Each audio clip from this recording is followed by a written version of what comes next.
Hey listener, welcome. I'm glad you could join me tonight.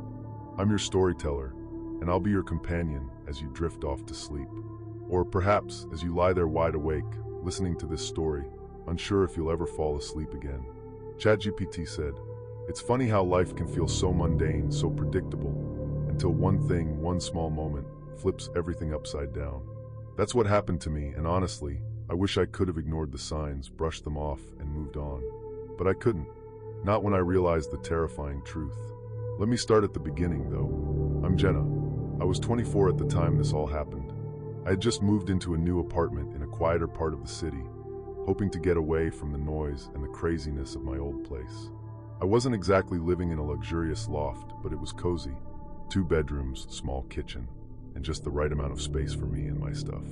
I worked at a local cafe, and my social life was pretty typical. Weekends with friends, some Netflix here and there, the usual. Nothing extraordinary. My family lived a few hours away, and they were just the kind of family that left me to live my life. I liked it that way. My new place was perfect, honestly. That is, until I met Lauren. Lauren was my roommate. She wasn't part of the original arrangement, but when the other girl I was supposed to room with bailed out, Lauren posted on one of those Facebook groups looking for a place. She seemed nice, quiet, polite, a little reserved, but kind of charming in a way. She had this calm presence about her that made me feel safe, I guess. We hit it off instantly. Her room was next to mine, and it didn't take long for us to fall into a comfortable rhythm. We'd hang out, have dinners together, chat about our day. She told me she worked in a small office downtown, something about accounting, but she didn't talk much about her job, or really anything personal. She just seemed content. Things started to feel normal, but it wasn't long before I began noticing little things. At first, it was nothing, just small annoyances. I'd leave my wallet on the kitchen counter, only to find it moved when I came back. I'd leave my coffee cup on the windowsill, only for it to be gone when I returned. No one ever said anything. It was like I was imagining it. At night, I'd hear these strange whispers. Sometimes, I'd wake up to the sound of soft footsteps outside my door. When I'd go out to check, no one would be there. I told myself I was just being paranoid. Maybe it was the house settling. After all, old buildings like that made weird noises. And Lauren, she was always in her room, reading or watching something quietly on her laptop. I didn't think much of it, but then came the night I will never forget. I'd come home after a late shift, dead tired. I walked into the apartment, expecting to hear the usual quiet hum of the TV or the soft rustling of pages turning. But there was nothing, just silence.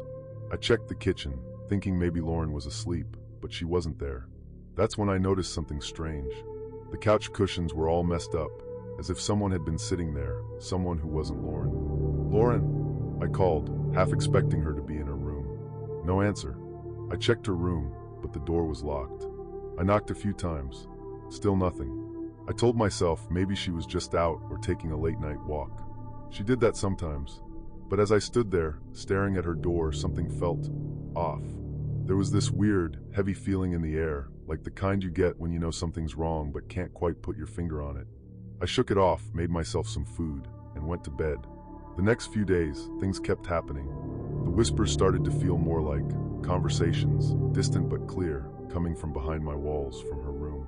Sometimes, I'd catch a glimpse of movement in the corner of my eye, Lauren, walking by the hallway, disappearing around a corner, only for me to go to her room and find it empty. One day, I went into her room to grab something I had lent her. It was my first time stepping inside since I'd moved in. I don't know why I waited so long.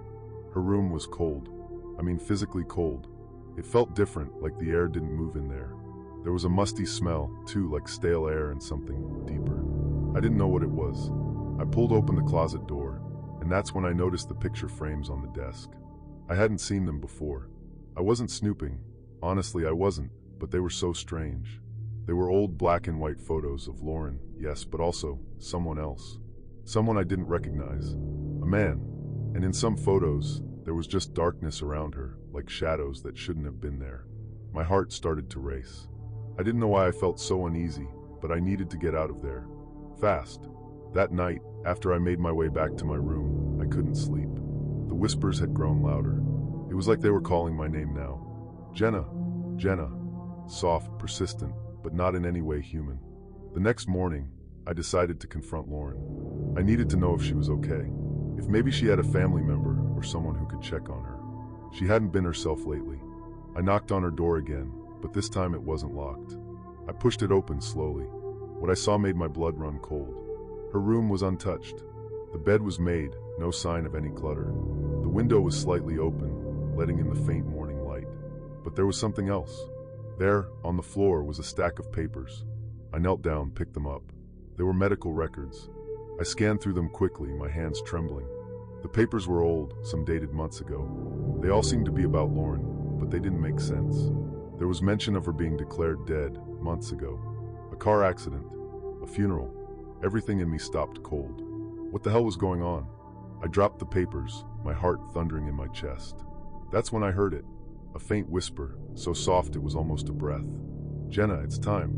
I turned around slowly, eyes widening. Standing in the doorway, illuminated by the dim light from the window, was Lauren, or what used to be her. Her skin was pale, her eyes hollow, and her smile, oh God, her smile was so wrong. It wasn't her anymore. It couldn't have been.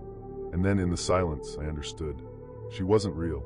She was the ghost of the girl who had once lived there, the one I had been living with all this time. I don't know how I escaped that night. I just ran. I ran until I couldn't hear the whispers anymore, until I couldn't feel the weight of her eyes on me. I moved out the next day, never going back. Sometimes, I wonder how many other people are living with ghosts they don't even know about. People who are still here, still walking among us, with no one to notice the silence behind their eyes. So here's my advice to you. If something feels off, if you hear those little whispers, if you feel that cold presence beside you, trust it. You never know when the thing you're living with isn't real at all. And sometimes the scariest part isn't what happened. It's knowing it could happen again. Story 2. I was in my mid-30s when I first started thinking about him again, Ben. The thought of him always brings a chill that I try to brush off, but it lingers. It's not that I was afraid of him. In fact, for most of my life, I thought of him as a comfort. But now, the truth is, I can't help but wonder if he was ever really there at all. I know you're probably already curious. This story isn't about some spooky figure hiding in the shadows. It's not about a monster or a demon. It's about something much stranger. It's about friendship. A friendship that was, for all intents and purposes, imaginary, or maybe something worse. I grew up in a small town. One of those places where everyone knows everyone, and life is simple. The kind of place where nothing ever really happens, and you feel safe, almost bored. I lived in a 2-story house with my mom, dad, and little sister. We didn't have much, but we had each other. And for a long time, that was enough. The first time I met Ben, I was about 8 years old. He just appeared one day in the park near my house. He was around my age, maybe a year older. Dark hair, messy, like he'd been outside for hours. He wore a faded red t-shirt and old jeans, the kind of clothes kids wear when their parents don't keep up with fashion trends. But there was something about him that caught my attention right away. He seemed like he knew everything about the world, as if he had all the answers to the questions I'd never dared ask. We hit it off immediately. In fact, that first day we spent hours together just talking, and playing, and laughing. At that point, I didn't think it was unusual. Kids make friends all the time, right? But it was when I needed him that Ben became truly invaluable. I remember the first time my parents fought. It was bad. I'd never heard my dad raise his voice to my mom before, but that night, I heard things I shouldn't have. I didn't understand what was going on, but I knew it was bad. I remember walking down the stairs, hearing them yell. I was just about to step into the kitchen when I felt a tap on my shoulder. It was Ben, standing in the doorway of the living room, like he'd been there the whole time. I froze. "Don't worry," he said. "It's going to be okay. I'll be here." And he was. He was always there, whenever I needed him. Whenever things were tough, whether it was school, a bad day, or a fight at home, Ben showed up. He never had to be invited. He would just be there, standing by my side. I won't lie. It was comforting. At least, back then, it felt comforting. As we grew older, the visits continued. Ben didn't change. He stayed the same age, always looking like he did the day we met. And for me, that was fine. Kids have imaginary friends all the time. I didn't think much of it. In fact, I started to rely on him more as life got more complicated.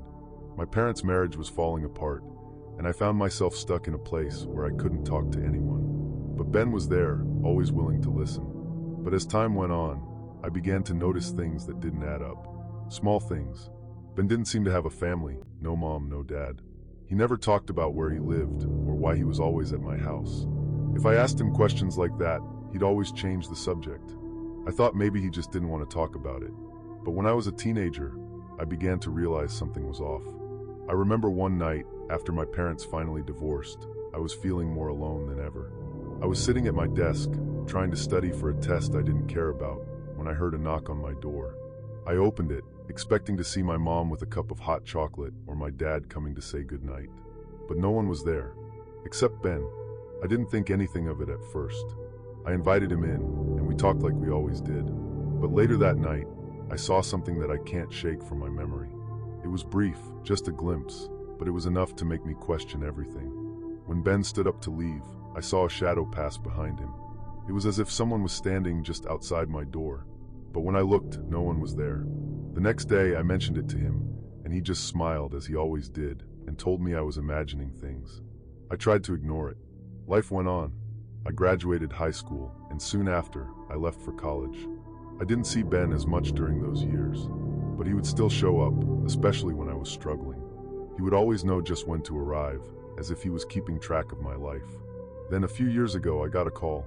It was from an old friend from high school, someone I hadn't spoken to in years. Her name was Molly, and we used to hang out a lot when I was a kid. She sounded different when she called, nervous even. "Hey, do you remember Ben?" she asked, her voice shaking. "You were always with him when we were kids. I was just wondering, have you seen him lately?" I felt a tightness in my chest. It wasn't like me to forget about people, especially Ben. But I hadn't thought about him in a while, and now that I was older, I couldn't recall the last time we'd spoken. I tried to laugh it off, but Molly was insistent. "He's not still around, is he?" she asked, her voice barely above a whisper. I laughed nervously. "No, I don't think so." I hung up the phone with a heavy feeling in my chest. Molly's question had stuck with me. Had Ben really been a figment of my imagination? Or was there something else going on? I decided to visit the old neighborhood to try and clear my mind. I walked around the park where we used to play, the place where I met him. I could feel the old memories creeping back. The laughter, the fun, the way he'd always know when I needed him. But when I passed the old oak tree by the park, I saw something that made my heart stop. A small plaque, half buried in the grass, near the base of the tree. It read, "Benjamin Taylor, 1984 to 1997. That's when it hit me. Ben had died when we were kids. He had died in a car accident, a long time ago. My heart raced as I stared at the plaque, my mind reeling. Had I been talking to a ghost all these years? How was it possible that I never realized he was gone? The spirit of my childhood friend, the one who always showed up when I needed him, had been with me all this time. But he was never alive. He had never been there at all. I don't know how to explain it. Maybe it was grief that kept him alive in my mind. Or maybe something else, something darker, was at play. But the more I think about it, the more I wonder if I was ever truly alone. Was I really living my life? Or was I just living in the shadow of someone who couldn't let go? I don't know the answers. I don't think I ever will. But I'll tell you one thing. Sometimes the scariest part isn't what happened. It's knowing it could happen again. And you might not even realize it until it's too late. Story 3. I've never been one for spooky stories. Growing up, I didn't even watch horror movies. But that all changed when I was 22, living in a small, sleepy town in the Midwest. I'd never thought anything out of the ordinary would happen to me. Life was simple: college, friends, a part-time job at a local coffee shop. I lived in a cozy, if somewhat dull, apartment, and most of my free time was spent catching up with my friends. Let me introduce myself. I'm Jake. I'm 25 now, but this happened a few years ago. At the time, life felt pretty normal. My friends and I were always looking for something to do on weekends, mostly just hanging out, maybe grabbing a drink or two, but this particular night changed everything. The story begins with an invitation. It was from Claire, one of my closest friends from college. She was always the instigator of our group's more adventurous ideas. Claire had this energy, this fire, that kept us all on our toes. "I found this old house up near the woods," she said one night over pizza. "It's abandoned, and they say it's haunted. Perfect place for a spooky night, right?" Everyone at the table laughed, but there was a nervous edge to the laughter. We were all young, full of that mix of curiosity and bravado that comes with being in your early 20s, where you think you're invincible and you can laugh off things that make you uncomfortable. "Sure, Claire. Let's go check it out. But no ghost stories afterward," I joked. That night, we all piled into cars, Claire, her boyfriend Ben, my best friend Mike, and I. The drive was about 20 minutes out of town. The air was cold for an early autumn evening, but the kind of cold that felt good on the skin, refreshing. The roads got more and more narrow as we neared the location. There was something unsettling about the way the trees arched over the road, their limbs twisting and intertwining like they were trying to close in on us. I remember the house when we finally saw it, standing alone in the middle of nowhere.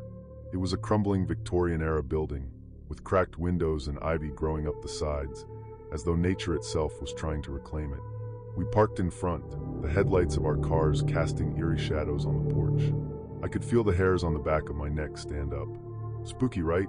Mike said, clearly trying to make light of the situation, but even he couldn't hide the wariness in his voice. We all got out of the cars, the gravel crunching underfoot. Claire led the way, with Ben right behind her. Mike and I hung back, trying to shake off the chill that had started to creep into our bones. I don't know why, but I kept glancing around, expecting to see something, someone watching us from the woods. The house felt alive, like it was aware of us, like it was waiting for us to step inside. Claire unlocked the door with a loud creak, and we all stepped into the foyer. The air inside was stale, like it hadn't been touched in years. There was a strange musty smell, mixed with something I couldn't quite place, decay maybe. The floorboards groaned under our weight as we moved deeper into the house. "All right, guys," Claire said, grinning. "Let's see if this place lives up to the hype." It was supposed to be a fun, spooky night, right? That's what I told myself when I started feeling the unease settle in my stomach. We made our way through the rooms, damp wallpaper peeling off the walls, broken furniture scattered like the house had been abandoned in a hurry.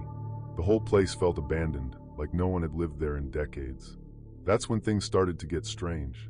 We'd only been inside for maybe 30 minutes when I heard a sound, soft at first, like a faint whisper. I looked around, but no one else seemed to hear it.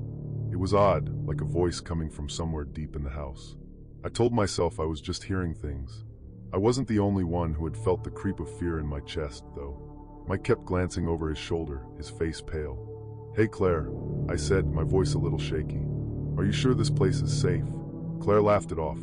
"Oh, come on, Jake. It's just an old house. Nothing's gonna happen." But I wasn't so sure. And that's when it happened. A loud crash echoed from upstairs. Everyone froze. Even Claire's smile faded, and she looked at us, eyes wide. "What the hell was that?" Ben asked, voice low. We all stared at each other. "Probably just some old floorboards," Claire said, but there was a tremor in her voice now. "We should go check it out," Ben said, sounding more nervous than I'd ever heard him. I didn't want to go upstairs. The house felt more suffocating now, as if the walls were closing in. But Claire led the way, her flashlight beam cutting through the darkness. We reached the top of the stairs, the air colder, the house eerily silent. As Claire pushed open a door at the end of the hall, a wave of dread hit me. The room inside was dark, almost too dark, and there was a strange smell in the air, like rotting wood and something else, something metallic. "Claire, maybe we should." Before I could finish, the door slammed shut behind us. The noise made everyone jump, and I could feel my heart start to race. The lights flickered on and off, and I swear I saw something, someone, move in the corner of my eye. "Okay, that's it," Mike said, sounding panicked. "This isn't funny anymore." Claire spun around, her face pale. "What are you talking about? It's just a little fun, right?" But there was nothing fun about it. The house felt alive, like it was pushing us, testing us. That's when I saw it. The figure standing in the doorway across the room, just beyond the edge of the beam of Claire's flashlight. It was tall, shrouded in shadow, but its eyes glowed. No, they burned. I froze, the fear gripping me so tightly I couldn't move. Ben was the first to scream, and then Claire, and we all rushed to the door, banging against it, trying to get out. But the door wouldn't budge. We were trapped. It felt like we were being suffocated, the walls pressing in, the dark figure in the corner still watching us with those piercing eyes. And then suddenly the door opened. We didn't ask questions. We bolted down the stairs and out into the night, gasping for air. We made it back to the cars, all of us shaking, unsure of what had just happened. "You're not going to believe this," Claire said after a long silence. "But that wasn't part of the plan." "Part of the plan?" I asked, still struggling to catch my breath. "Yeah," Claire said, her voice trembling. "That's the thing. This whole haunted house was a setup. A prank. I hired a couple of people to help scare you guys." We all stared at her, trying to process what she was saying. I didn't know. I didn't know something else would be here," she whispered. And then it hit me. What if the house wasn't haunted by just actors, but something real? something that didn't like being disturbed. We left that night, but we couldn't escape the feeling that something was still following us. It's been years since that night, but every time I drive by that house, I still feel that knot in my stomach. Sometimes, I wonder if Claire really did hire actors, or if something darker truly haunted that place. The kind of thing that doesn't go away, even when you leave. So next time someone invites you on a spooky adventure, think twice. Sometimes the scariest part isn't the prank. It's realizing that maybe, just maybe, the thing you're trying to outrun is already inside you. People like that don't need a reason. They just need an opportunity. Story 4. I've never been one to believe in the supernatural. I was always the rational type, the kind of person who scoffed at ghost stories and spooky tales. But there's something about the feeling of déjà vu that lingers long after you've left a place. Something about the way the world shifts when you're trying to remember something that you shouldn't. I'm Sarah, 33, and this is my story. I grew up in a small town called Ridgewood, nestled in the middle of nowhere. The kind of place where everyone knows everyone's business, and where life feels like it's stuck in the past. People come and go, but the town stays the same. It was boring, really. I never thought I'd want to go back. But then life changed. I'd been away for years, moved to the city, got a job, started a life. But there was something missing, and one day it hit me. Her name came back to me like a whisper in the wind. Megan. She had been my best friend when we were kids. We did everything together, from building tree houses to making friendship bracelets. She was the person who knew every secret, every silly dream I ever had. But we'd lost touch after I moved away. I thought about her often, but I never thought about going back to Ridgewood. Not until one quiet afternoon when I was sifting through old photos. There she was, smiling wide, eyes sparkling in that familiar, carefree way. I'd lost contact with everyone from back then, but something about her face stuck with me. I made up my mind. I was going to go back. When I got there, it felt strange. The streets looked the same, but there was a coldness in the air. Something felt off, but I told myself it was just my imagination. After all, it had been years since I'd been there. I went to the diner, hoping someone would remember me. I slid into a booth, the worn vinyl creaking beneath me, and waited. The waitress came over, and we exchanged pleasantries. I asked about Megan. Megan? Honey, we don't talk about her much anymore. She had said it casually, like she was changing the subject to the weather. I was taken aback. What do you mean? She was my best friend. I thought maybe she still lived around here. The waitress hesitated, then smiled weakly. You must be mistaken, dear. Megan died in a car accident years ago. It was a tragic thing. Her parents never really recovered. I froze. That couldn't be right. Megan had been fine when I left. She was supposed to be out there somewhere, maybe with a family of her own by now. But I didn't argue. I thanked the waitress and paid for my coffee, my mind racing. I had to be mistaken. I couldn't have forgotten something so important. It didn't make sense. The town was quiet as I walked around, trying to shake off the feeling of dread creeping up on me. Every corner I turned felt colder than the last. People stared at me with the same knowing eyes, like they were all hiding something. I tried to find answers. I went to the old library and dug through records, asked old neighbors, but every time I got the same response. Megan had died in the accident. The more I asked, the more people looked at me like I was crazy. Some even suggested that I leave town, said I'd been through a lot. But I wasn't going to let it go. I had to know. Late one night, I drove out to the old school, where Megan and I used to hang out. The place was abandoned now, the windows boarded up, but something made me want to go inside. I don't know why. I parked my car on the side of the road, the engine's low hum still vibrating in my chest as I stood in front of the locked door. There was a noise, a soft scrape against the ground. I turned, but no one was there. The air felt too still, too quiet. I pulled at the door handle, and it creaked open. My heart raced as I stepped inside. The smell of dust and mildew hit me instantly, and the place felt like it had been waiting for me. I walked slowly, listening to the echoes of my footsteps. Then I saw it, a cracked photograph pinned to the wall. It was faded, but I could still make out the familiar faces, Megan and me, standing side by side laughing. But the edges of the photo had been carefully torn, the corner of her smile barely visible. I didn't understand. Why would someone do that? Why was it there? That's when I noticed the small note scrawled beneath it. It wasn't written in any hand I recognized, but the words were clear. You were never meant to remember her. My blood went cold. I didn't know what to do. I felt like I was losing my grip on reality. My heart was pounding, my hands trembling, as I took a few steps back. That's when I heard it, a faint whisper, almost like a voice on the wind. I froze. "Megan." The whisper came again, but this time it wasn't the wind. It was a voice. It was her voice. I didn't know how long I stood there. I wanted to run. I wanted to get out of there, but my body wouldn't move. It felt like I was trapped in a memory I wasn't supposed to remember. Then it hit me. The accident. The car crash. Megan's parents had never recovered, sure. But what if they had been trying to forget her too? What if they didn't want me to remember her? What if everything about her, everything that I knew, had been erased? That's when I saw it, the small, barely noticeable date on the wall beneath the photo. I hadn't seen it before, but now it felt like it had been there the whole time, waiting for me to notice. The date was the day of the crash. It was almost too much to take in. The memories I had, the friendship we shared, it was all supposed to be gone. It had been wiped away for a reason I didn't understand. As I stumbled out of the building, I heard it again. That whisper. Megan's voice, clearer now, almost as if she were standing behind me. "Don't leave." I turned quickly, but there was no one there. I drove home in a daze, my mind replaying everything I had learned. The photo, the note, the whispers. But the worst part was the realization that I might have been the only one who remembered her. As I sit here now, months later, I can't shake the feeling that I wasn't supposed to remember her. I don't know why. I don't know what happened, but I can't go back to Ridgewood.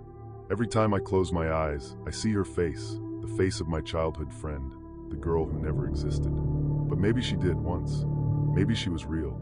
I'll never know for sure. But sometimes, the scariest part isn't what happened. It's knowing that there's something darker, something I'm not supposed to remember, buried deep within the town's secrets. And maybe, just maybe, I'm the last one left to remember her at all. I don't think I'll ever be able to forget her. Story 5. I want to start by saying something that might sound odd, but it's important. Be careful about what you mess with. You might think you're just playing a harmless game, but there are things in this world that don't want to be found. And when you call on them, they answer. That's what happened to me. Let me explain. It was a few years ago now, back when I was 18. I was living in a small suburban town, just outside the city. Life was pretty standard, you know. School during the week, hanging out with friends on weekends, all that typical teenage stuff. But one weekend, my friends and I decided to do something a little different. Something that sounded fun at first, but in hindsight, well, I'd give anything to take it back. It all started with Claire. She was the type of friend who loved a good thrill, always pushing us into things we'd never consider on our own. You know the kind, right? The one who always finds the sketchy YouTube videos, the creepy urban legends, and suddenly it's, "Let's try it out, guys." Anyway, she was the one who found this old mirror ritual that supposedly summoned spirits. It was one of those turn the lights off, stare into the mirror, say a chant, and a spirit appears kind of things. Ridiculous, right? But I won't lie.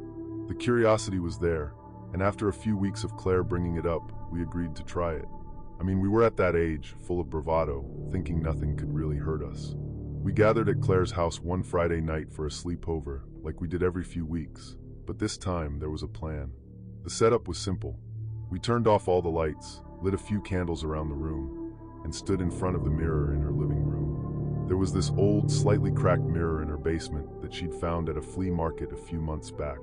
It was beautiful in a spooky way, like something you'd expect to see in a Gothic mansion or an abandoned hotel. It had this ornate, silver frame, but it was so old, you could see faint cracks along the edges. The perfect kind of mirror to summon something, if you believed in that kind of stuff. There were 6 of us, Claire, me, and 4 other friends. We stood in front of the mirror, nervously laughing at ourselves, as if trying to convince each other that it was all just a joke. Claire led the chant, saying something in a language none of us recognized. It wasn't until the room suddenly went cold, and the flickering candle flames danced strangely, that things stopped feeling like a prank. I tried to convince myself it was nothing. The wind, maybe, or the old house settling. But even I couldn't ignore the way the air seemed to thicken, how the flickering of the candlelight turned frantic. And that's when she disappeared. Her name was Jess. Jess was one of those friends who just kind of fit in anywhere. But the moment the chant ended, she was gone. Just like that. 1 second, she was there laughing nervously with the rest of us, and the next, she was gone. At first, we thought it was part of the prank.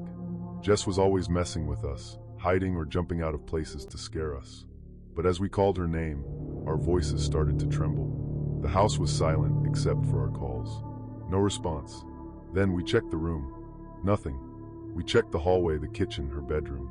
Still nothing. It wasn't until Claire stepped in front of the mirror again and stared into it that she froze, her face going pale. She turned to us, shaking. She's not gone. She's in the mirror. I don't know what she saw, but when I looked into the mirror, I didn't see anything unusual at first. But then I saw her reflection. Jess. But it wasn't her, not entirely. It was like seeing her face underwater, distorted, twisted.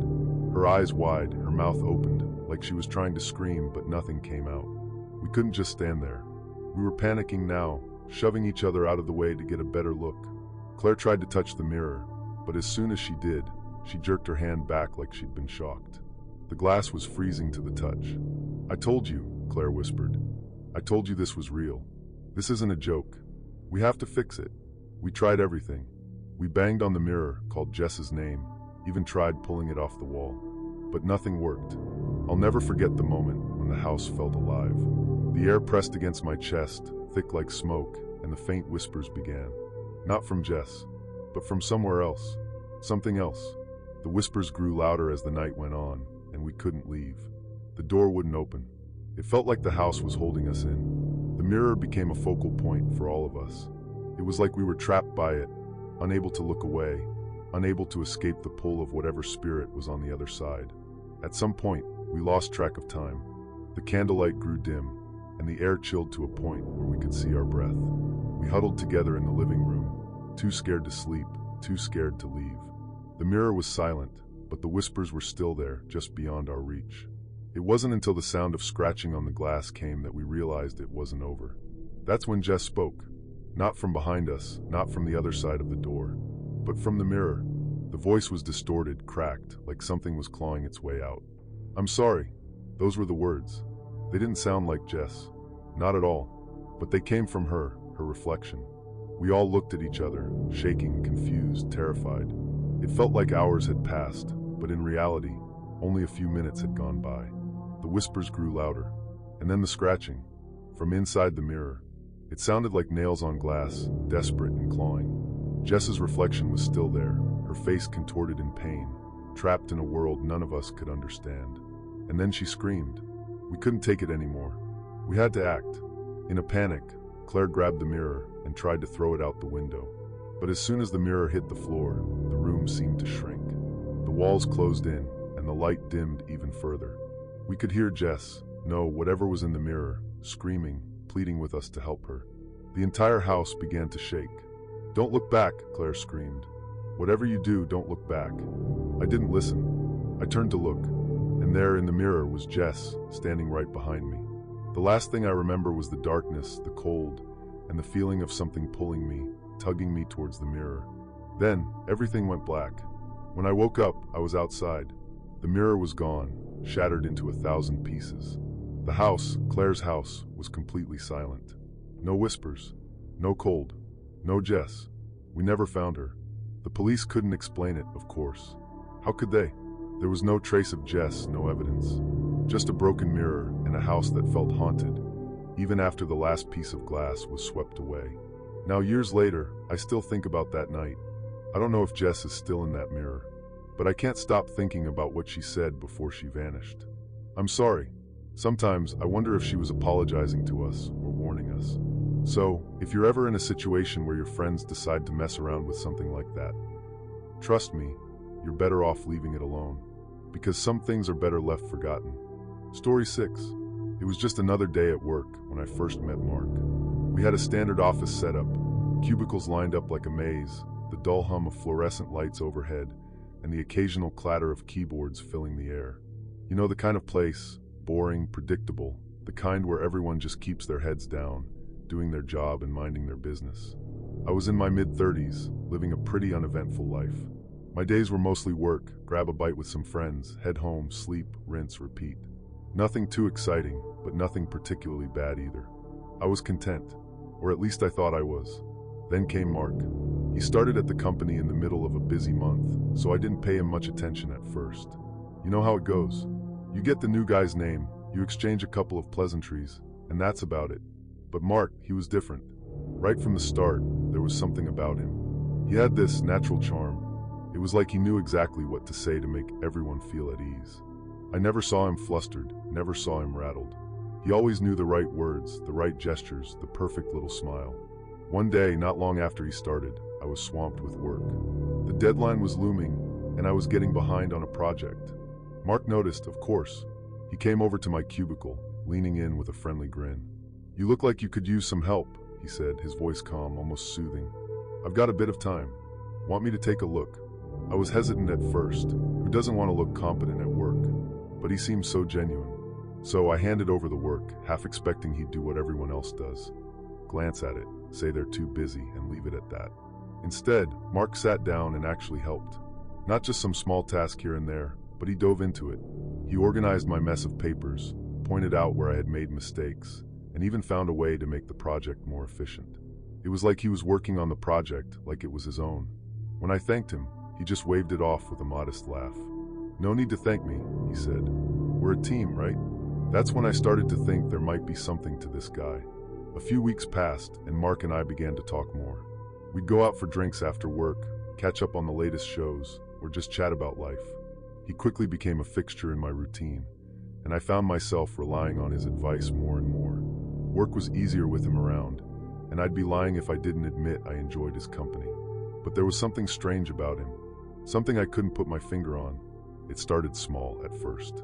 One evening, after a few too many drinks at the bar, we were walking to the subway when Mark casually mentioned, "You know, I noticed your old high school friend, Greg, on Facebook the other day. You two used to be close, right?" I froze for a second. Greg was a friend I hadn't spoken to in years. I'd completely forgotten about him, but now that Mark brought him up, the memories came rushing back. Greg and I had shared some good times, before life got in the way, and we drifted apart. But how did Mark know about him?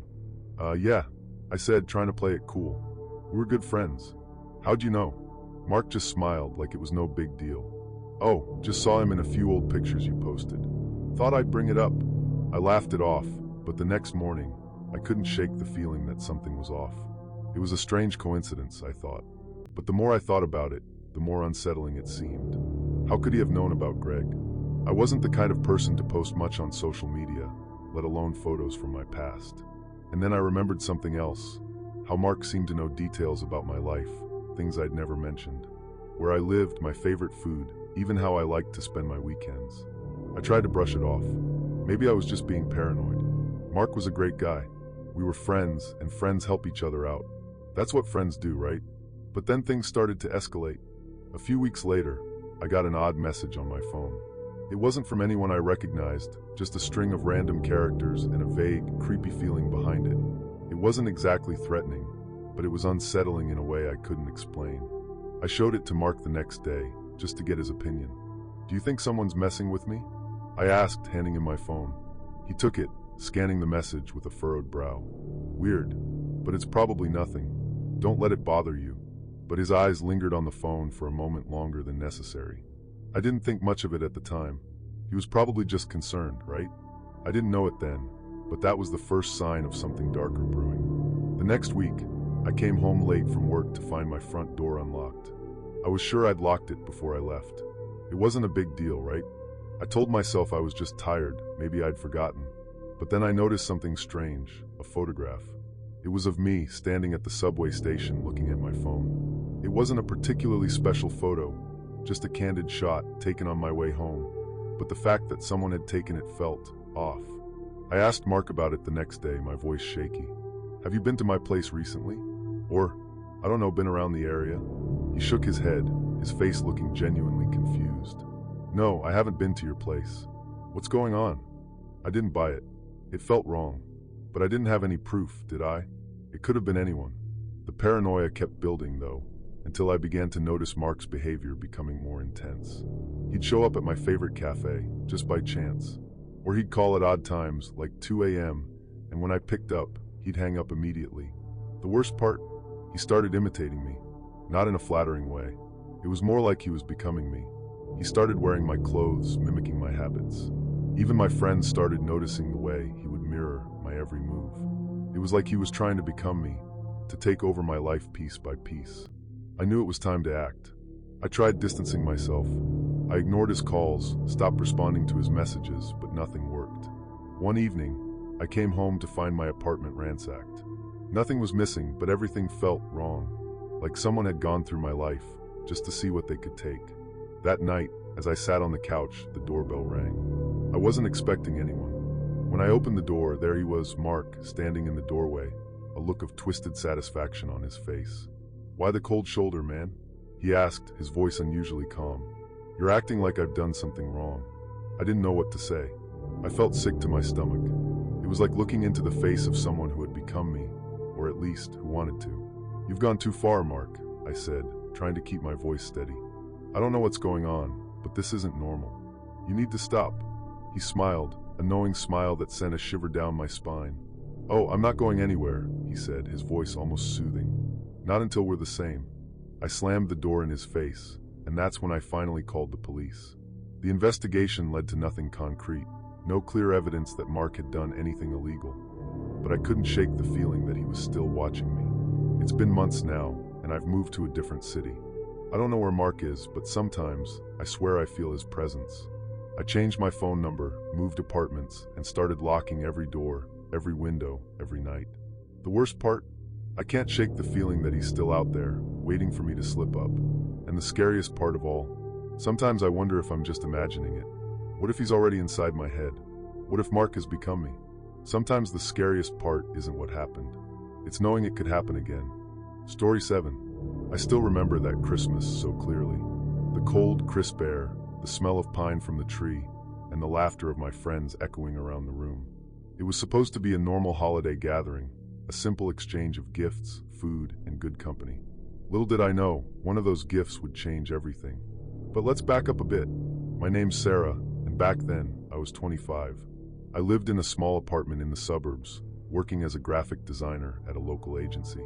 My life was what you'd call ordinary. Nothing exciting, nothing crazy. I had a good group of friends, and we'd all gather around the holidays for dinner and a few drinks. We joked, shared stories, and played games. It was always fun. That year, though, felt a little different. We were all a little older, a little more thoughtful. There was this quiet air of nostalgia, like we were trying to hold on to something precious before it slipped away. As usual, we decided to exchange Christmas gifts. Simple stuff, nothing too fancy, but it was the thought that counted. I was hosting that year. My friends, Jen, Mark, Lily, and Greg, good people I'd known for years, were all over, sipping mulled wine, laughing at old memories, and nibbling on gingerbread cookies. Then came the gift exchange. It started off typical. Jen gave me a scarf, Mark handed over a cute framed photo of us from the summer. Lily gave me a jar of homemade jam. I loved all of them, but when it came time for Greg to hand me his gift, there was a moment of hesitation. He seemed nervous. He finally handed me a small, ornate box. At first glance, I thought it was a joke. It looked like something you'd find in an old thrift store. Dark wood, intricately carved with patterns, and sealed with an old-fashioned clasp. "Open it," Greg said with a grin, his eyes twinkling with excitement. I remember laughing, thinking it was some kind of prank. But as I unwrapped the paper and lifted the lid of the box, a chill ran down my spine. Inside, nestled in velvet, was a small, delicate key. I could tell immediately it was old, the metal tarnished but still gleaming under the light. There was something about it that made me uneasy, something wrong. "Where did you get this?" I asked, trying to mask the unease in my voice. Greg looked a little too pleased with himself. "Found it at an antique shop a few towns over. I thought it'd be fun." I nodded, trying to shake the feeling that something was off. I didn't think much of it at first. It was just a gift, just a key. But over the next few hours, something strange started to happen. Lily was the first to notice. She was sitting across from me, holding her wine glass, when she suddenly gasped. "Sarah, there's something behind you." I turned around, expecting to see a shadow or someone standing too close, but there was nothing. Just the empty hallway leading to my kitchen. "I don't see anything," I said, laughing it off. No, it's moving," Lily insisted, her voice trembling. She was pointing now, but the space behind me was still empty. The room fell quiet for a second. Mark was the first to laugh, breaking the tension. "Lily, you've had too much wine. You're seeing things." But something in the air had shifted. I could feel it. The temperature in the room dropped just a little. Not enough to be noticeable to anyone else, but enough to make the hairs on the back of my neck stand up. I brushed it off, though. It was probably just the wine, a draft from the window. The night wore on, but the unease didn't fade. The gift from Greg sat on the coffee table, and I kept glancing at it. I couldn't shake the feeling that something was watching me. And then, around midnight, the first strange thing happened. I went to the bathroom. Nothing unusual there, just a quick stop. But when I came back, the box was open. The key was gone. Who touched it? I asked the room, my voice tight. Everyone looked at each other. I didn't, Greg said quickly. Neither did I, Mark added, looking confused. I felt a little ridiculous, but it felt like the key had just vanished. I searched the room, checked under cushions, but it was gone. We laughed it off, though. It was just a weird coincidence. I mean, it could have fallen, right? Or maybe someone moved it without thinking. That's what I told myself, anyway. The rest of the evening passed in a haze. We all decided to call it a night around 1 a.m.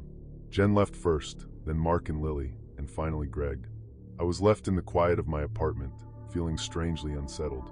I went to bed, but sleep didn't come easy. The next few days were a blur of unease. The gift was still on the coffee table, now closed again, but the key was gone. I kept thinking about it.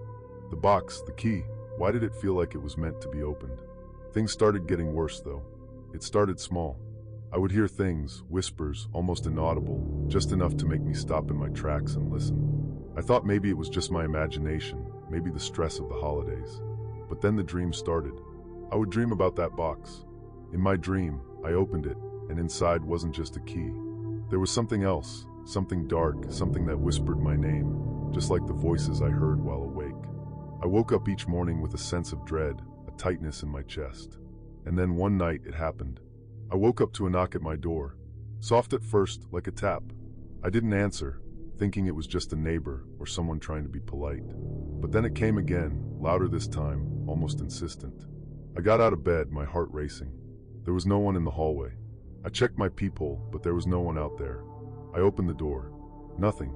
But as I turned to walk back inside, I saw something on the floor, just inside the door. A small, crumpled piece of paper. I picked it up, unfolded it slowly, and my stomach dropped.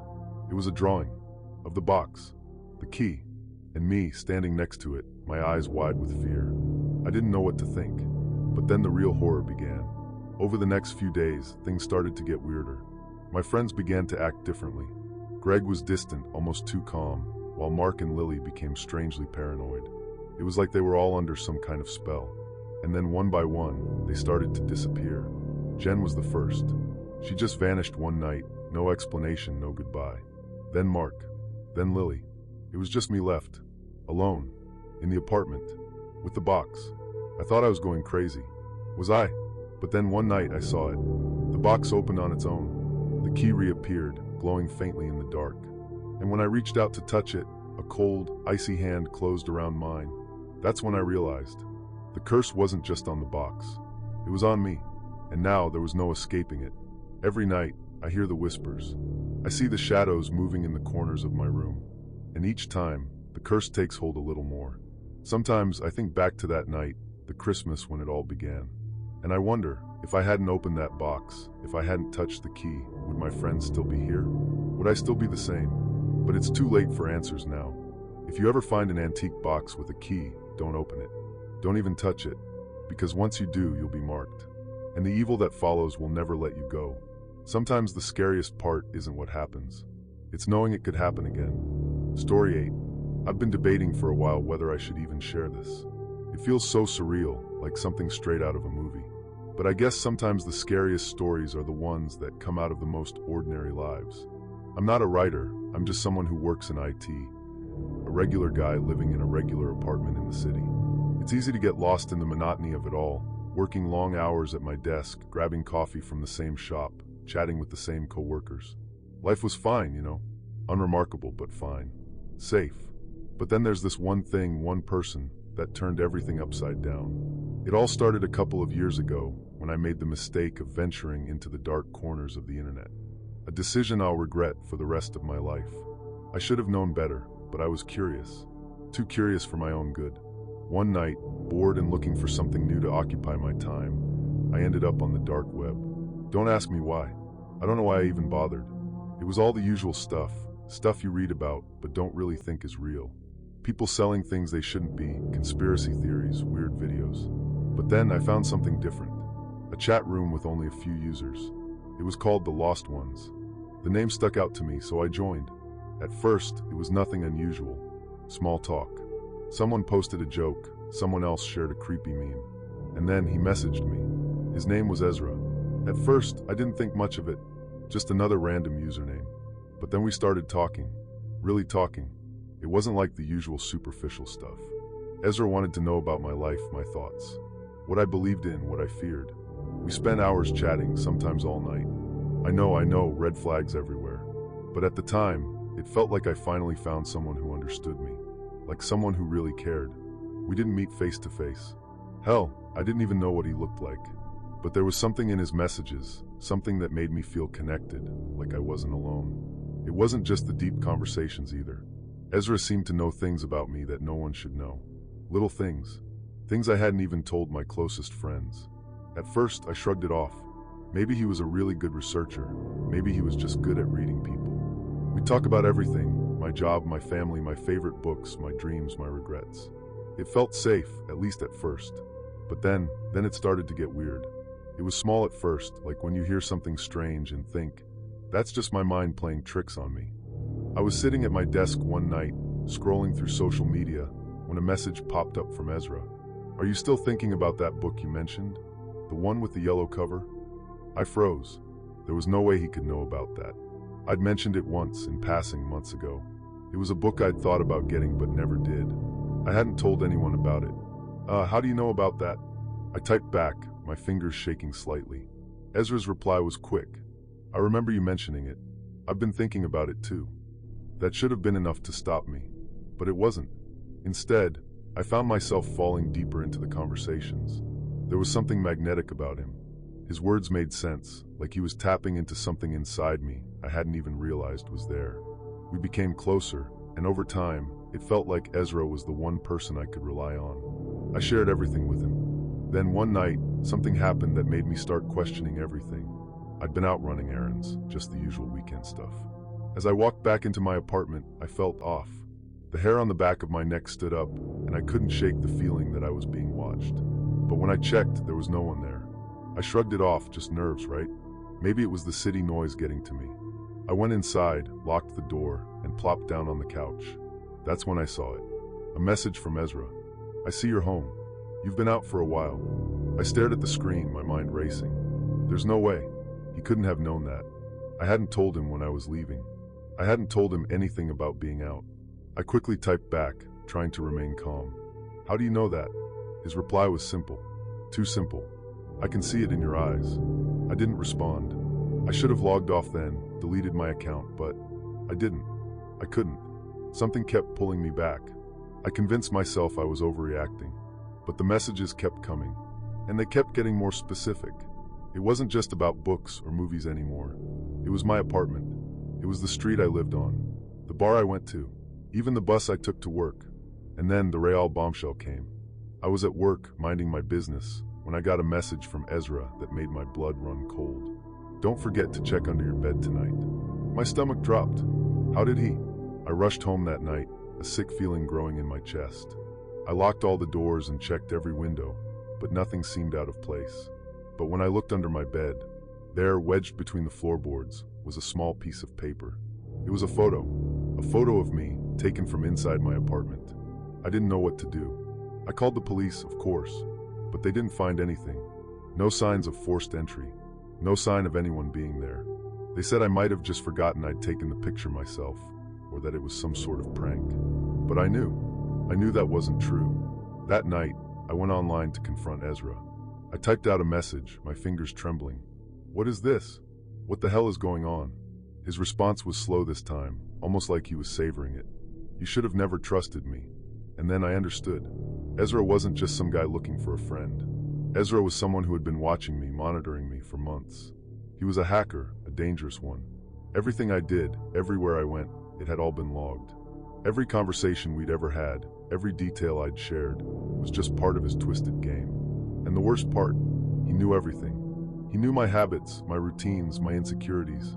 He was controlling my life, manipulating it for his own sick amusement. I didn't sleep that night. I couldn't. My phone was blowing up with messages from Ezra, but I didn't dare open them. The next few days felt like I was living in a nightmare. I couldn't shake the feeling that someone was always watching, waiting.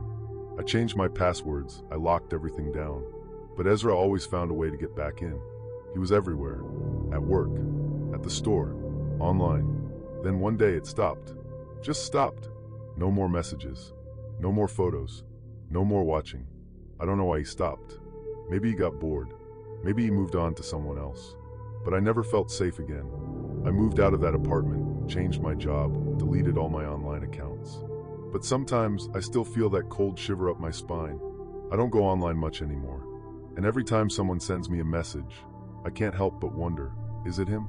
Sometimes the scariest part isn't the things that happen. It's the things that could happen. And let me tell you, if you're ever talking to someone online, no matter how well you think you know them, be careful. Because you never know who's really on the other side. People like that don't need a reason. They just need an opportunity. Story 9. You ever notice how the woods seem a little too quiet at night? That silence, that kind of emptiness, it gets into your head. My name's Tyler, and this happened when I was 24, just out of college. I'd grown up in the suburbs outside of Portland, Oregon. Rainy, pretty safe, nothing much ever happened. I had a desk job, rented a small apartment with two thin walls, and saw my friends maybe once a week for trivia nights or cheap pizza. Ordinary life. Honestly, kind of boring. This was the summer when everyone was busy, stressed about work, drifting apart, and I missed the old times. So I suggested we go camping, just like we used to in high school. No cell service, just us and the trees and the sound of the river. My friend group was pretty tight. Me, Andrew, the jokester, always up for a dare. Megan, tough, sarcastic, loved ghost stories. Chris, quiet, kind of nerdy, our designated driver. And Liv. Liv was new to the group. She'd moved to Portland a few months back, and Andrew had met her at a bar. Brought her along to one of our game nights. She was friendly, a little awkward, and never talked about her family, but she fit in. There was just something about her.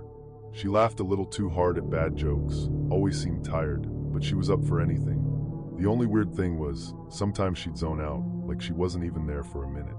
So that weekend in late July, we loaded up 2 cars with tents, coolers, and way too many bags of chips. We drove east, through winding roads, into the kind of dense pine forest where the GPS just gives up. The plan, 2 nights, no tech, real food cooked over the fire, maybe some ghost stories, and a lot of beer. Friday evening, we set up camp by a river, strung a tarp in case it rained, built a fire. It was one of those rare Oregon nights, warm, no clouds, just the wind rustling the trees and the river making that background noise that's almost hypnotic. We ate hot dogs, made s'mores, drank, joked around. Everything felt right, almost nostalgic. The first weird thing was small. Liv said she was tired and turned in early. Maybe half an hour after she zipped up her tent, I heard footsteps crunching in the dark. At first, I thought it was an animal. Then I caught a glimpse, someone standing by the tree line, barely visible in the firelight. I remember the hair on my arms stood up. I figured it was Liv, needing to pee or just restless. But something was off. She was moving stiffly, almost like she was sleepwalking. I nudged Megan and whispered, "You see that?" Megan shrugged, said, "Probably just Liv. Don't go creeping on her," and tossed another marshmallow on the fire. I watched for a bit, but whoever it was faded into the shadows. Eventually, I went to bed. I told myself it was nothing. The next morning, Liv seemed fine, if a little groggy. We all joked about how she missed out on Megan's infamous ghost story. Liv just smiled, almost like she didn't remember anything. I let it go. Saturday was classic camping, fishing, hiking, skipping rocks, more food than we could eat. But that night, when we all turned in, I couldn't sleep. I kept replaying what I'd seen. I tried to brush it off, but then maybe around 2 in the morning, I woke up to whispering outside the tent. Not the kind of whispers you get when friends are up late talking, but a low, urgent muttering. I held my breath, listening. I peeked outside, careful not to make a sound. The fire was out, but I could just make out a silhouette by the river. It was Liv. She was barefoot, still in her pajamas, hands held out in front of her, moving in this slow, deliberate way, like she was tracing something in the air. I nearly called out, but something told me not to. I watched her kneel by the rocks, dig her hands into the mud, and arrange them in this weird pattern. Then she stood, whispered a little more, and walked back toward the tents, slow and stiff as before. The next morning, I asked everyone if they'd heard anything. Andrew laughed it off. "Man, you've been listening to too many true crime podcasts." Megan just rolled her eyes, but Chris looked uneasy. "I heard something too," he said. Figured it was a raccoon or something. Didn't want to check. I didn't want to embarrass Liv, so I didn't bring her up by name. But when she came out of her tent, she was covered in mud from the knees down. Megan teased her. "Did you wrestle a bear last night?" Liv just blinked, confused, and shrugged. She looked genuinely surprised by the mud. That's when the little things started adding up. Chris's car keys disappeared for a few hours, then turned up in the center of camp, caked in dirt. Megan's favorite hoodie went missing. She found it hanging from a branch by the river, tied in a knot. Every night, something else was just a little off. The food cooler was half opened and rearranged. The fire pit was surrounded by stones stacked in odd piles. By the second night, I couldn't shake the feeling that something was wrong. It wasn't just sleepwalking. There was purpose to the way Liv moved, like she was following instructions. We all started locking our tents, but it didn't seem to matter. That night, I barely slept. Every little sound made me jump. At some point, I heard the tent zipper move. I froze, heart pounding, listening. Footsteps, bare, slow, crunching softly in the pine needles. I peeked out again, just a sliver. There was Liv, standing in the clearing, but she wasn't alone. Someone else was there. Tall, hunched, hard to see in the gloom. But it wasn't one of us. I saw its hand, long, thin, not quite human, rest on Liv's shoulder. She never flinched. She just stood, eyes closed, lips moving silently while this thing watched her. My first instinct was to shout, wake everyone up, but I was paralyzed. The thing leaned in, whispered something I couldn't hear, and then vanished into the trees. Liv turned and walked back into her tent as if nothing had happened. The next morning, she was more tired than ever, barely touched her breakfast, eyes shadowed and dull. Andrew tried to lighten the mood. "Rough night, Liv? You look like you've seen a ghost." She just smiled weakly. I felt sick. I pulled Chris aside, told him what I saw. He wanted to leave, but the cars wouldn't start. Both batteries were dead. We argued about hiking out, but we were a good 10 miles from any kind of road. Megan was the only one who thought I was overreacting. Sleepwalking's weird, sure, but you guys are acting like we're in a movie. She was irritated, trying to keep things normal. But normal had left the campsite. That night, Megan offered to stay up with me. We sat by the dying fire, passing a flashlight back and forth, whispering about what to do if Liv started sleepwalking again. Around midnight, we heard the familiar soft crunch of footsteps. Liv stepped out of her tent, eyes open but blank, and headed for the river. This time we followed. She knelt at the water's edge, muttering in some language I'd never heard, then started arranging rocks and sticks into these spiral shapes. The air felt wrong, heavy, buzzing with static, like before a thunderstorm. Megan hissed, "Let's stop her. She's gonna hurt herself." But before we could move, that figure appeared again, right across the river. I swear it was watching us. This time, its face caught the moonlight. It wasn't a face at all, just empty, like a mask made of shadow. I felt cold all over. Liv suddenly stood up, turned toward us, and in a voice that was definitely not hers said, "Go back." The word hit me like a slap. Megan yanked my arm, dragging me back to camp. We didn't sleep. As soon as there was light, we packed up. Liv was still out, curled up in her tent, shivering. Chris and Andrew worked on the cars, trying jumper cables, anything. Finally, by some miracle, Andrew's car sputtered to life. We half-carried Liv to the car, threw everything in the trunk, and drove. None of us spoke for the entire drive. No one even looked back. We got back to Portland late that afternoon. Megan dropped me off at my place, and I just sat in silence for hours, staring at the wall. My phone buzzed, a message from Liv, "I'm sorry." That was it. She moved out of town a week later. Never explained, never said goodbye. We haven't heard from her since. For weeks, none of us talked about it. Then one night, I had this dream, Liv standing in the woods, eyes empty, lips moving, that shadow behind her, hand on her shoulder. I woke up sweating, heart racing. It's been years now, but sometimes I still see those shapes in my dreams. I don't camp anymore. None of us do. I don't even like walking past the edge of the park near my apartment. I keep the windows locked, salt at the door. You'd think it sounds stupid, but if you'd seen what we saw, you'd do the same. If there's one thing I learned, it's this. Sometimes the person you trust most, the one you think you know, might be the one leading you straight into the darkness. And you won't realize it, not until it's too late. If you ever see a friend doing things in their sleep, rituals, patterns, talking to someone you can't see, get out. Don't wait for an explanation, because sometimes they're not just walking in their sleep. Sometimes they're opening a door that can never be shut again. Story 10. I need to start by telling you that what I'm about to share is real. Not just one of those creepy stories you hear from friends or read online. This happened to me, and it still scares me to this day. I'm Emily, and I'm 28 now, but this all started when I was 25. I was living in a small apartment in the city, trying to figure things out, like most of us at that age. I had a decent job in marketing, a group of good friends, and honestly, life felt pretty ordinary. The kind of life you wouldn't think twice about. My days mostly consisted of work, the occasional weekend out, and binge-watching shows when I had the time.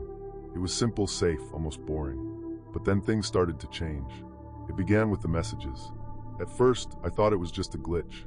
I'd been getting these strange texts, random numbers, no names attached. They'd just show up on my phone, and when I opened them, it was always some vague, cryptic message. At first, I didn't think much of it. Maybe it was a wrong number. But then they started to get personal. Did you sleep well last night? Don't forget to call your mom today. Have you been drinking enough water today? It was unsettling at first. But like I said, I brushed it off. My first thought was maybe someone was just messing with me. Maybe a friend had gotten a new phone number or was playing a prank. I had no idea. But then things started to get strange. The messages weren't random anymore. They started to predict things that hadn't happened yet. I remember the first time it really hit me. I was at work, in the middle of a meeting, when I received a message that read, "Your boss is about to call you into his office. He's going to ask you about that project." Sure enough, 5 minutes later, my boss called me in, just like the message said. He wanted to know how the project was progressing. I remember sitting there, trying to hide the shock on my face, trying to explain away how I knew. I even asked him, half joking, "Did you send me a message?" He looked at me confused and said, "What are you talking about?" That night, I thought it was just a coincidence. But then more things started to happen. The messages started to get more specific. They knew where I was going, what I was wearing, who I was talking to. At one point, the message read, "You're sitting in that coffee shop on 5th Street. You're drinking a caramel macchiato, and the girl sitting next to you is reading a book on psychology." That was the moment I realized something was off. There was no way someone could be tracking me that closely without me knowing. It wasn't like they were hacking my phone. It was as if they could read my mind. I didn't know what to do. So I did what most people would do. I ignored it. I told myself I was imagining things. But then one night, I got a message that made me stop dead in my tracks. "Are you afraid of me yet?" That one hit me like a punch to the gut. I didn't even know how to react. My fingers hovered over the phone, heart racing. I looked around my apartment, expecting to see someone standing behind me, but there was no one. I decided to change my number. I blocked all the unknown contacts, deleted everything, and figured that would be the end of it. But it wasn't. A few days later, the messages started up again. This time, they were even more unsettling. "They can't save you." That was the message I received one night, right after I got off the phone with my best friend, Rachel. It was the first time in weeks I felt like I could breathe again. Rachel and I had been best friends since college. She was the kind of person who knew everything about me, my habits, my quirks, my secrets. The kind of friend you didn't have to explain yourself to. She was my safe space. But that night, after I hung up, things got worse. The messages started to talk about her. "Rachel is worried about you. She doesn't know the truth. Don't let Rachel get too close. She'll be next." That's when I started to feel like I was losing my grip. How did this person know so much? They knew things about Rachel and me that no one else did. I called her up again. I couldn't shake the feeling that something wasn't right. "Em, you're scaring me," she said when I explained what had been happening. "But it's probably just a scam or something. Maybe you should get a new phone, or I can come over and help you." But the messages didn't stop. In fact, they started to escalate. Then one day, I received a message that made my blood run cold. "Remember me, Em? I'm not gone. I'm still here." The message was from Rachel's old number. I froze. My heart pounded. Rachel had been dead for over 2 years. She had died in a car accident, an accident that I never fully understood. She'd been driving home from visiting her parents when the car swerved off the road. It was just one of those things you never get over. She was taken too soon. I didn't know what to do. I was paralyzed with fear, staring at the screen as the message blinked back at me. "Do you remember the night we made that promise?" The text read, "You said you'd never forget me." I could feel my chest tightening, my breath coming in short gasps. How could this be happening? How could Rachel be sending me these messages? She was gone. I called the number back. The phone rang and rang and rang. and then it picked up. But all I heard was static, a soft, distant whisper. Eh. The voice sounded like hers, but it was muffled, like it was coming from somewhere far away. I hung up in panic. I couldn't breathe. I didn't know what to think anymore. I tried to tell myself it was just my grief playing tricks on me. But deep down, I knew what was happening wasn't normal. It couldn't be. And that's when it hit me. It wasn't a mistake. It wasn't some glitch. Rachel had been trying to reach me. She had been trying to contact me from beyond the grave. The voice inside my head, the one that knew everything about me, the one that predicted my every move, was hers. Rachel had been trying to communicate with me, and I had been ignoring her, too afraid to listen. I can't explain what happened next. There was no dramatic confrontation, no ghostly apparition. But the messages stopped. It's been a year now, and I've never heard from Rachel again. But every so often, I'll get a text, a strange number, a cryptic message, and I'll wonder if it's really her. I don't know what I believe anymore. I don't know if what happened was real, or just my mind playing tricks on me. But sometimes, in the quiet of the night, I'll hear a whisper, and I'll wonder if Rachel is still trying to reach me. And I'll never forget that feeling, the fear, the dread, the realization that maybe, just maybe, there's more to life than we understand. So let me leave you with this. Sometimes the scariest part isn't the things that happen in front of you. It's the things that happen behind the scenes, things you can't explain, things that make you question everything you thought you knew about the world. If you ever hear a voice calling your name from the darkness, maybe it's not your imagination. Maybe it's someone who's trying to reach you from the other side. If you made it this far, don't forget to like, subscribe, and hit that bell for more stories that might just keep you up at night.